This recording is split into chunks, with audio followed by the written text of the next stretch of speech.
Good evening. My name is Tim, and tonight we'll be sailing along the coastline of West Africa, from central to southern Senegal, past the tiny nation of the Gambia. Along the way, we'll be inspired by a culture of poetry, harmony, and camaraderie. I invite you to settle in and cozy up. Let your eyelids soften and close, and feel the day melt away.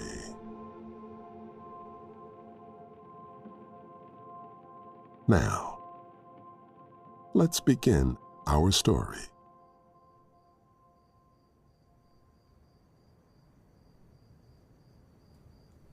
Puffs of white clouds float in an ultramarine sky. The sun's warm rays beam down, kissing your shoulders and face. The ocean nudges your boat to and fro as tiny waves lap the sides with a whisper. You gaze out at the gentle curve of the bay. All around you, as far as the eye can see, turquoise and azure water sparkles. Your boat pulls away from the quay and joins the other watercraft skimming the coast. Your attention turns to the shoreline as you watch the city glide past. There are decorative seawalls of shell and stone. Behind them, rows of lacy palm trees flutter in the breeze. Honeycombed buildings cluster together, ranging from sleek glass mansions to stucco houses in shades of blush, coral, and cream. This is the glittering West African capital of Dakar, Senegal. The entire west coast of modern-day Senegal hugs the Atlantic Ocean, boasting over 300 miles of coastline. But ancient Senegal is a tale of three inland rivers: the Senegal in the north, the Gambia in the middle, the Casamance in the south. Once upon a time, the region between the Senegal and Gambia rivers was known as Senegambia, and the area between the Gambia and Casamance rivers was called the Casamance. The vast amounts of gold ferried along these three trade routes created immense wealth and fabled kingdoms. All the way to the Sahara, traders called the Senegal River the River of Gold. Eventually, these three kingdoms became what is now known as Senegal and the Gambia. You've chosen to travel by boat because you want to take your time moving between landscape and culture to experience the very waterways that created Senegal. Most of all, you want to share the experience that inspired Léopold Sédar Senghor, the renowned poet, scholar, and Senegal's first president. In his poem, The Young Son's Greeting, he wrote, "You are the one I seek, your scent always yours, from the buzzing brambles of the bush, headier than a growing lily's perfume. Your redolent throat leads me on, your scent wafted by Africa." With his words on your tongue, you begin your quest. As your boat heads out to sea, the water turns a deeper cobalt blue. Dotted along its silken surface are white sailboats. The cloudless blue sky is filled with white seabirds. It's as if the sea and sky mirror each other. You settle into the ocean's soothing rhythm and watch the countryside along the banks. Before you, a stately baobab, one of nature's most useful trees, comes into view. guarding the land like an ancient warrior. As the boat approaches the shoreline, you see that this tree must be nearly 65 feet tall. It towers over the boat. Beneath glossy leaves, velvety pods shaped like papayas dangle from long shoots. Its twisting branches resemble roots spreading into the sky, earning the baobab the nickname, the upside-down tree. There are many legends explaining why the gods planted this proud tree upside down. Nearby is a group of huts built from reddish, sun-dried bricks. The baobab's burnished trunk is twice the width of these huts. Women lounge beneath the great tree, their melodic voices carried over the water. The women are surrounded by tall baskets with conical lids. The baskets are woven of dried millet grass and hold baobab leaves and pods used for food, medicine, even beauty products.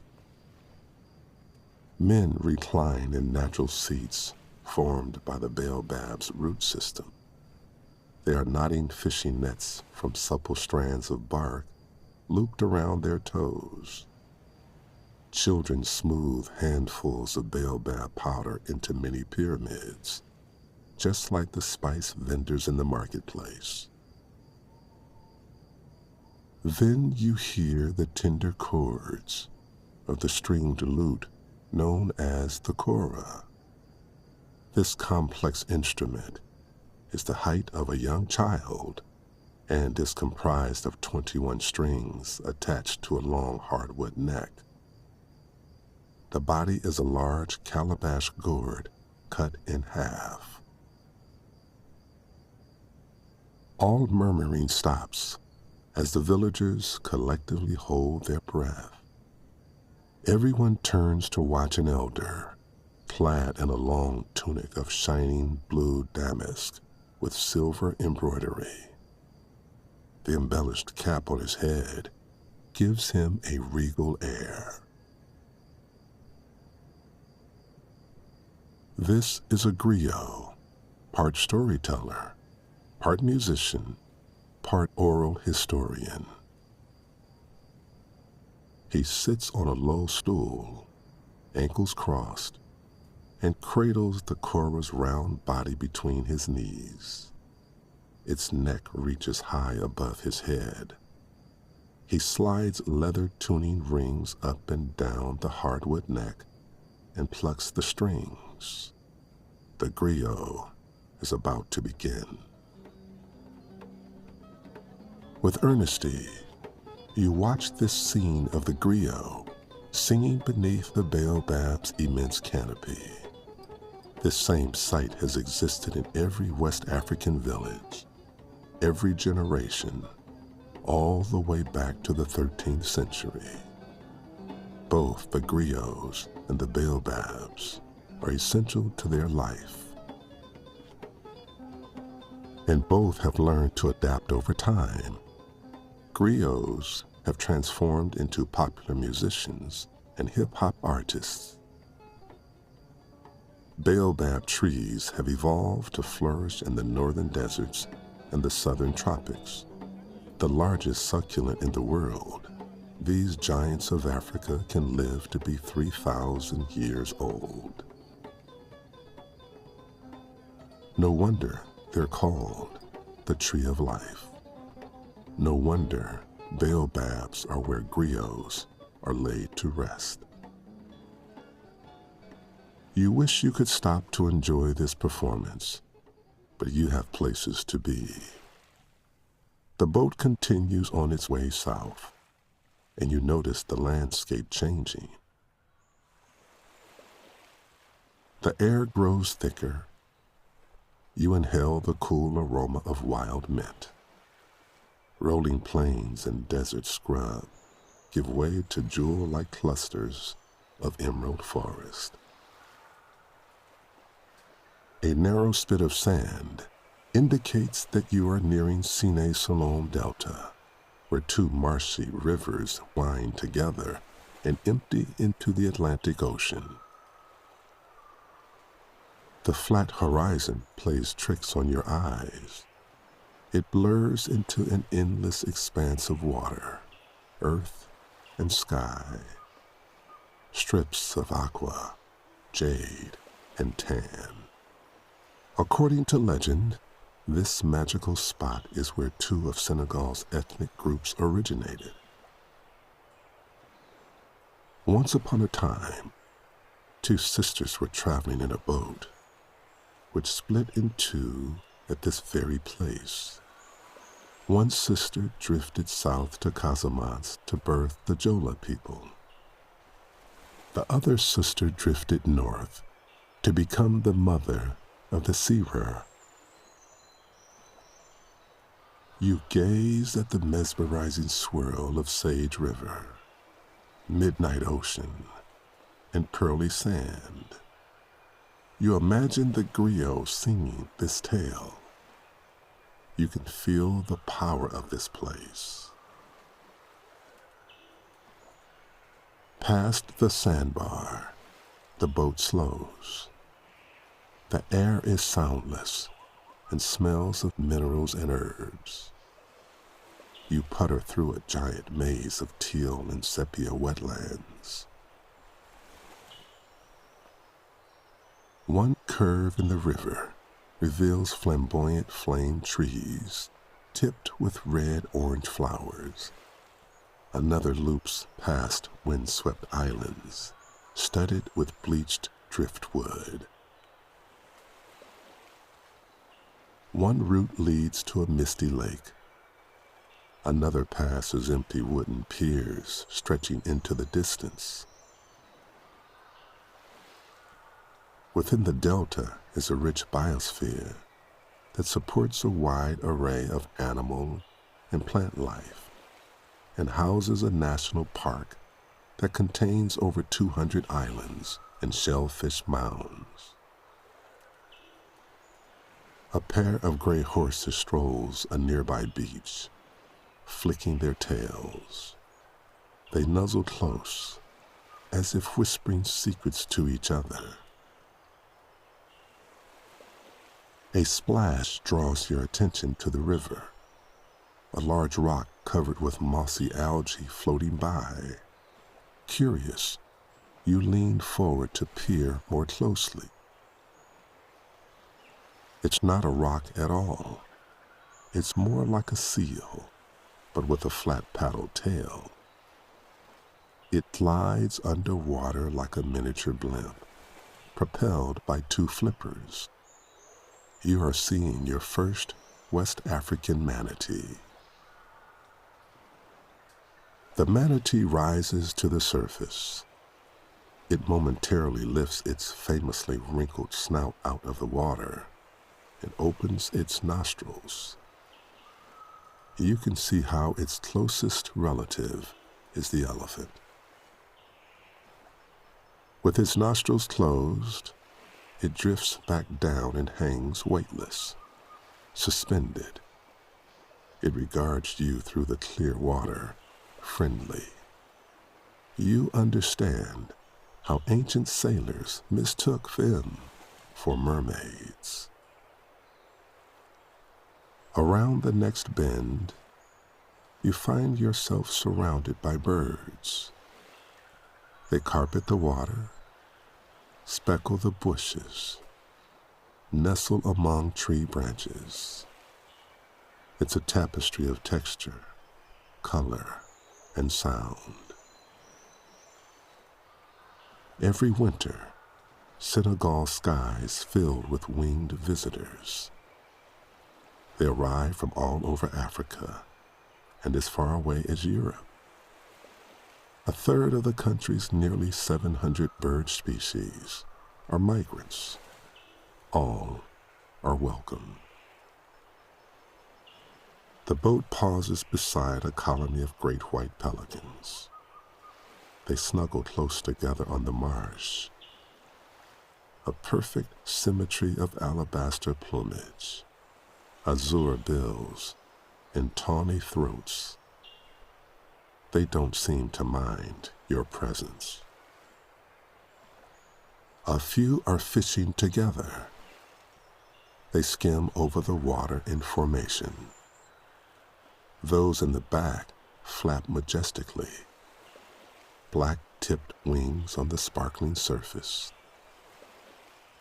Those in the front scoop silvery fish into their translucent pouches. The abundant marine life here attracts countless wading birds. Flocks of graceful flamingos turn the water pink. A flamingo couple grooms each other with curved bills. Up close, their feathers range in color, from snowy white to salmon to vermilion. Their swan-like necks curve elegantly towards each other. It's a symbol that they mate for life. A foraging party of Eurasian spoonbills tiptoes by on spindly legs. You recognize them by their crowns of white feathers, flaxen breast patches, and long bills shaped like ladles. They swing their spoonbills back and forth, sifting the water in unison. Numerous types of herons and egrets, with long legs and S-shaped necks, follow. Reef herons with milky chins and throats. Purple herons with ebony crowns and maroon breasts.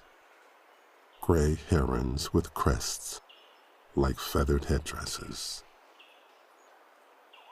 A black egret lifts its bright canary feet and draws up its wings, dipping them forward with a courtly bow and spreading them around its body. The feathers form a glossy umbrella over the water that attracts fish. This intricate ballet is known as canopy feeding. The shore undulates with shorebirds following the ebb and flow of the tide. Plump-breasted sandpipers and stout little plovers with sooty masks and collars are sprinkled across the sand. The steady hum and buzz of insects explains their presence. It evokes another of Songor's poems, which you recite to yourself. In the innocent light, thousands of dragonflies, quivering like large black-winged golden bees. Above them, tree branches droop with songbirds. Their iridescent tails gleam sapphire and peacock blue in the sun. You also see swallows with chestnut faces and metallic navy plumage, scarlet-chested sunbirds with sable bellies, neon green bee-eaters with black bands over their eyes. The variety of shapes and colors resembles an enchanted forest of magical fruit trees. The light wind carries a faint whiff of salt, reminding you that humans are also a part of this delicate ecosystem. One of the marvels you have come to see are the salt pools. Village women dig them by hand. They fill with seawater, and once it evaporates, the women gather the salt crystals. Each pool is a different color, due to minerals in the soil. You train your eyes on the bluff, a multi-hued dreamscape. Ochre and indigo, baobab green, pelican yellow, liquid orange palm oil, shades of ginger and roasted ground nut. A farmer and young boy pass by in their dugout canoe, heavy with bags of millet. The boy stands barefoot on the stern deck, his arms around a pole almost twice his height. In a single smooth motion, he rises onto his toes and leans forward. He uses his entire body to push the pole behind him. The canoe slips through the water. He looks like a pole vaulter in slow motion. They head towards a cluster of houses that appear to float on the glistening water. Close up, you see that the thatched roof huts are actually built on stilts. The canoe dock at these community storage granaries. A gentle ocean current pulls your boat back to sea. Leaving the Delta means leaving French-speaking Senegal for English-speaking Gambia. But in the villages, the local languages stay the same. The Wolof, who are Senegal's largest ethnic group, spill south into the Gambia, your next destination. Up ahead, you see the Gambia River. Wide ocean waves ripple into fresh water, creating tendrils of color and froth. The river curves up to meet the Atlantic, creating a smile on the map. If you were a migrating bird, you'd immediately see why the Gambia is called the smiling coast of Africa. Another reason is the Gambians themselves. They are known for their friendliness. The Gambia is Africa's smallest nation. It is a narrow sliver of land, extending only 15 to 30 miles on either side of the river, and is almost entirely surrounded by Senegal. Banjul, the capital, squats on an island at the river mouth. White specks in the water could be seabirds or buoys. You see a jet-colored seawall, and behind it are low-rising buildings with red roofs. As you approach the city, a pale monument comes into sight. 8 ridged columns rise majestically above a grand, tree-lined boulevard, 4 on each side. An open gallery on the second floor provides panoramic views of the city and sea. 3 stories up, a neoclassical arch forms a point. You can just make out a lone figure standing on the semicircular balcony. This is Arch 22, the gateway to Banjul, and one of the country's tallest buildings. Just behind it sits the central mosque. Its 5 delicate arches are shaded by a green tile roof and flanked by graceful 8-sided minarets. To the left is the Roman Catholic Cathedral. Its vaulted building and 3-story tower have textured walls painted golden amber, ivory, and peach. You take a minute to appreciate the harmony in the design of all 3 buildings, but then press on. The Gambia has other treasures waiting to be seen. Long stretches of bronze sand line the city. The wide beaches attract diverse visitors. Sun lovers sprawl beneath palapas, umbrella-like shelters made of dried palm fronds. Women vendors offer their legendary smiles and trays of snacks. Their bright dress consists of loose-fitting tunics sewn from a single piece of wax print or tie-dyed damask. They wear head ties of matching or contrasting prints.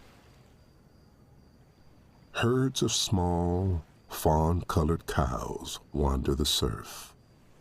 A doe-eyed calf nests in the sand, staring out to sea. Everyone shares the beach peacefully.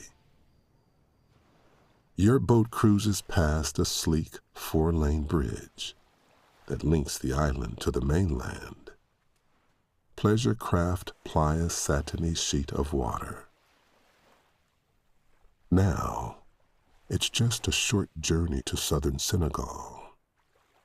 As soon as the fabled beaches appear, you understand why the Casamance region is considered the jewel of Senegal.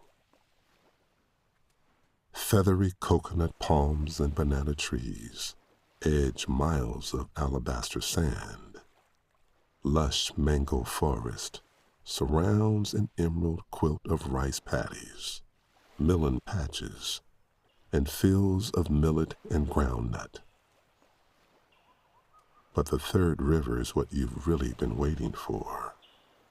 Before long, the sleepy Casamance River sends silty fingers rippling into an indigo sea. Streaks of silver glint in the water.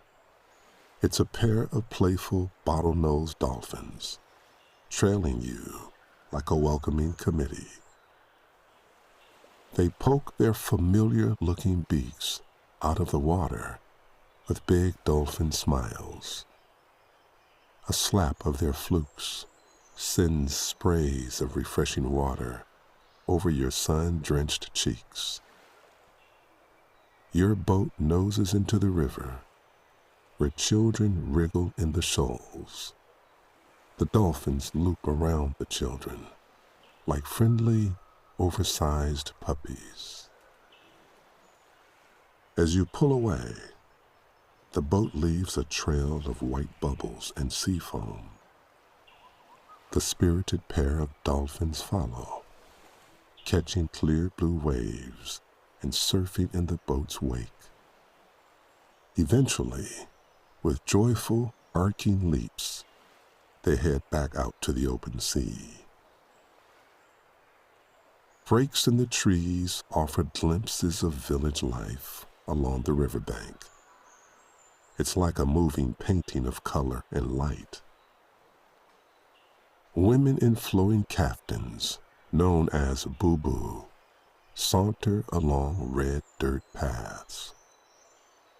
Their jewel-toned boo-boo mimic the jades and purples and rubies of the birds around them. Each woman carries a large enamel bowl on her head, balanced atop a rolled towel. Some carry spiky, sun-dried hibiscus buds. The flower is steeped to make a crimson-colored tea called bissap. Others carry bowls mounded with rice, the sacred food of the Jola. These are the same bowls the Senegalese use for meals, which are always shared communally. This practice stems from a national philosophy of hospitality and community called Teranga. The term is Wolof, but thanks to President Senghor, who used it to unite a new nation, all Senegalese now embrace it. They believe that it's an honor to be able to host a guest. As a Wolof proverb says, a guest is a king. The aroma of smoky coals signals that tea is being brewed. Soon, handfuls of fresh mint and grassy green tea will be added to the pot. Then long ribbons of tea will be poured into tiny glasses from high above. The tall pour creates a thick foam and plumes the air with sweetness. Friends, family, and strangers alike are then invited to sit down for 3 rounds of tea and talk. No wonder Senegal is known as the land of Teranga. Nearly every village shoreline reveals neat rows of handmade boats facing the water. The narrow, long-nosed canoes are called pirogues.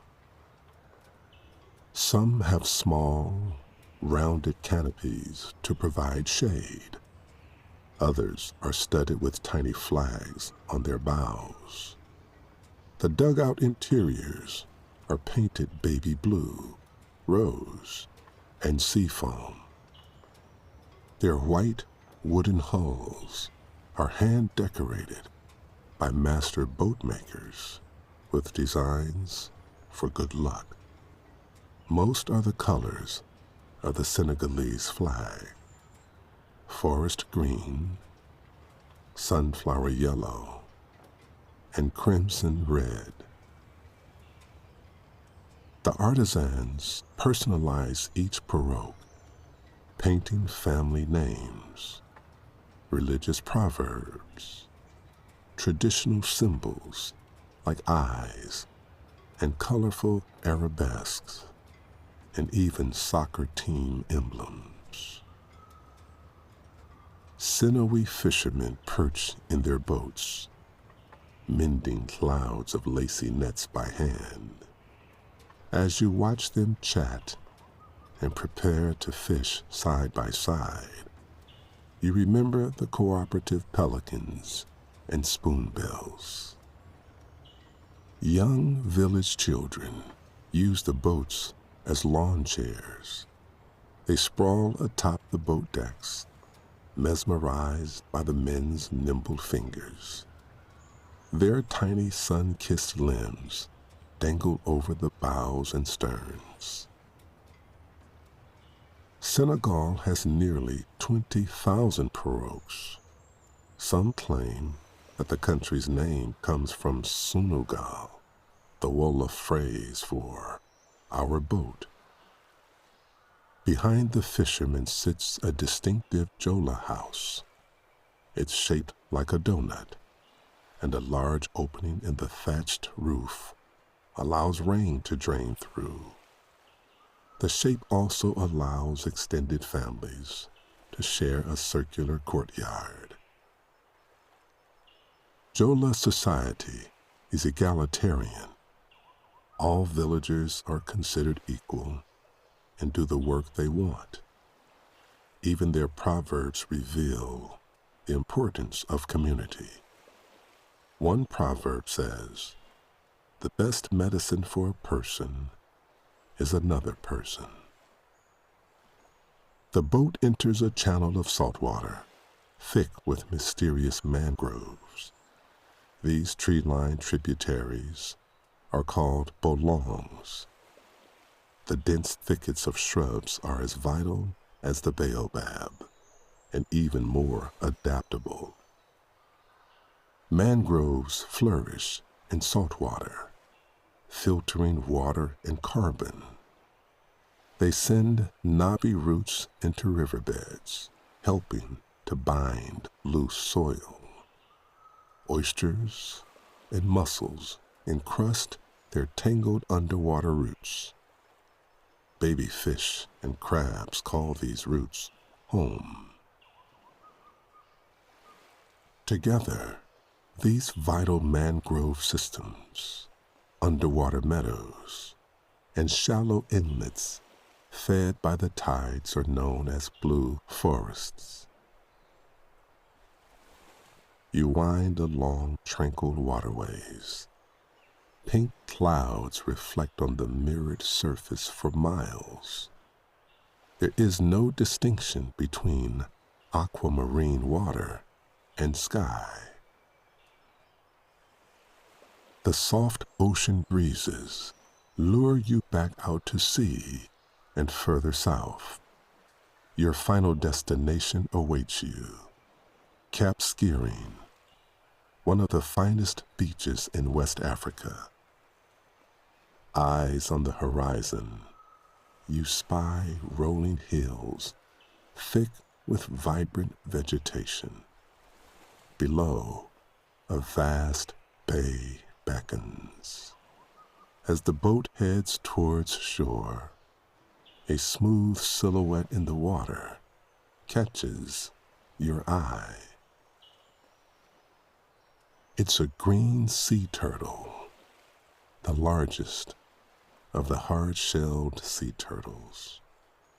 Its small head and flippers have matching yellow and brown markings. The heart-shaped shell is decorated with a series of starbursts. The turtle takes its time, exploring waving seagrasses on the seafloor. Its flippers move languidly through the water like wings. It looks as if it's flying. The boat sails between whimsical piles of rock that resemble giant sandcastles. A wide, secluded beach spreads out before you, hugged by pearly sand dunes. Fringes of coconut groves and clumps of elephant grass dot the sand. Rows of colorful pirogues dry in the sun.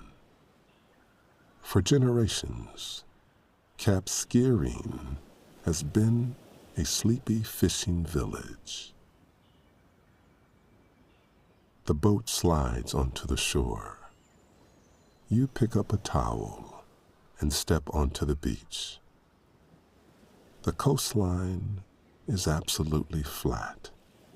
No separation between water and sand.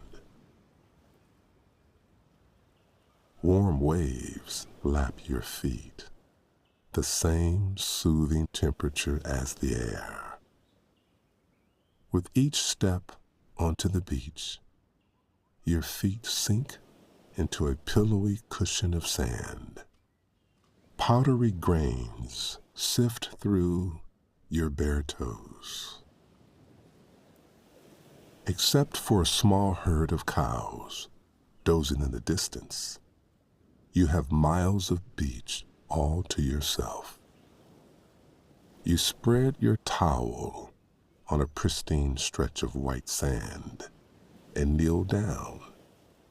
The balmy air is soft against your skin, perfumed with notes of citrus and honeysuckle. The wafting scent comes from vines of bougainvillea. They spill over the velvety thatch of beach huts. Their papery coral and fuchsia buds dance in the breeze. Nearby, hibiscus bushes draw butterflies as brilliant as their own flowers. Small butterflies perch atop yellow hibiscus with ruffled petals twice their size. Ones with grass-colored wings hover near lavender buds. Swallowtails with spotted wings nuzzle the blushing hearts of flame-colored hibiscus. Everything glows gold. It's the magic hour. before the sun ripens and drops into the Atlantic.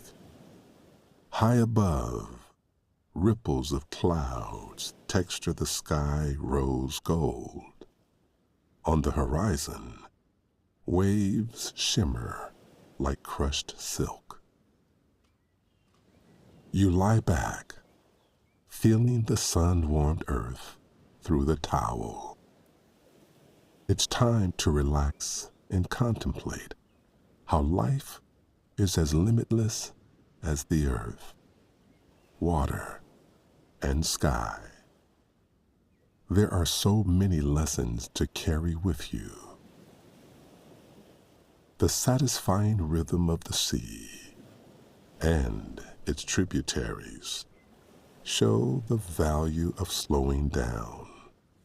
The serene waterways that have shaped and been shaped by West Africa's great empires for centuries show that gifts await around every river bend. The turtle teaches you to take your time. The majestic baobab and mysterious mangroves inspire you to adapt. The hospitable villagers and birds embody the value of sharing and cooperation. Senegal has revealed and bestowed so much. With a hush, the tide washes in, carrying Songor's words with it. You are the one I seek. And here, with the age-old wisdom of the griot song humming in your head, you have found more than what you were seeking. Here, in the land of Teranga, you have found yourself.